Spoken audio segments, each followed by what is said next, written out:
بجری طوطوں کی 5 سے 6 بچوں کی ایوریج ہوتی ہے، اس لیے ان کی مٹکی کا سائز بڑا ہونا چاہیے۔ مٹکی چھوٹی ہونے کی وجہ سے بجری طوطوں کے چھوٹے بچے بڑے بچوں کے نیچے دبے رہتے ہیں، اس کی وجہ سے ان کی ٹانگیں ٹیڑھی ہونے کا خطرہ ہوتا ہے، اس لیے مٹکی بڑی لگائیں۔ بجری طوطوں کی مٹکی بنانے کا سب سے آسان طریقہ یہ ہے کہ کسی بڑے برتن میں پانی بھر کر مٹکی کو ڈبو دیں۔ جب مٹکی اچھی طرح پانی پی لے تو اسے نکال کر اس کے سوراخ کے نیچے کسی نوکیلی چیز سے سوراخ کر لیں۔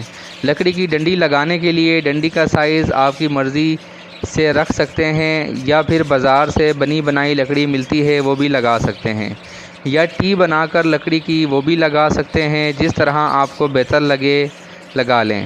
کوشش کریں لکڑی کیکر کی لکڑی کی ہو یا کسی سخت لکڑی کی بھی لگا سکتے ہیں۔ کوپکس پاؤڈر کو اندر باہر سے اچھی طرح لگا دیں تاکہ کیڑے مکوڑے ان کو تنگ نہ کریں، اور مٹکی کو دھوپ میں رکھ کر سکھا لیں۔ مٹکی کو باندھنے کے لیے کسی سخت تار سے باندھیں۔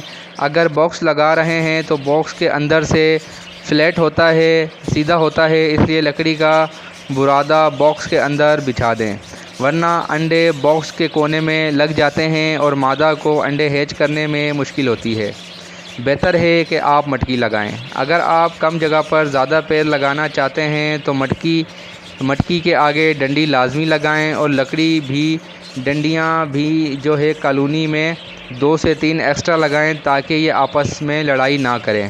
کالونی بناتے وقت ایک بات کا خاص خیال رکھیں، مٹکیاں ایک لائن میں لگائیں اور ان میں 1 فٹ کا فاصلہ رکھیں۔ سردیوں میں مٹکیوں کے ڈھکن لازمی لگائیں تاکہ بچے سردی سے بچ سکیں، اور گرمیوں میں ڈھکن ہٹا دیں تاکہ بچے گرمی میں حبس اور گرمی سے بچ سکیں اور ہوا کا کراس ہوتا رہے۔ مٹکیاں ان کی کالونی میں اس وقت لگائیں جب ان کی عمر 6 سے 7 مہینے سے زیادہ ہو، اور کوشش کریں کہ ایک عمر کے ہوں، اور اگر آپ بریڈر پیر چھوڑ رہے ہیں تو ان کو 10 سے 12 دن سیٹ ہونے دیں، پھر مٹکیاں لگائیں۔ مٹکیاں ایک ہی دن لگائیں تاکہ سب برڈز اپنی مٹکیاں پسند کر لیں اور آپس میں لڑائی نہ کریں، اور اگر ایک پیر ہے تو ایک مٹکی کافی ہے۔ اگر پیر زیادہ ہیں تو مٹکی کی تعداد 1 سے 2 مٹکی زیادہ لگائیں تاکہ یہ آپس میں لڑائی نہ کریں۔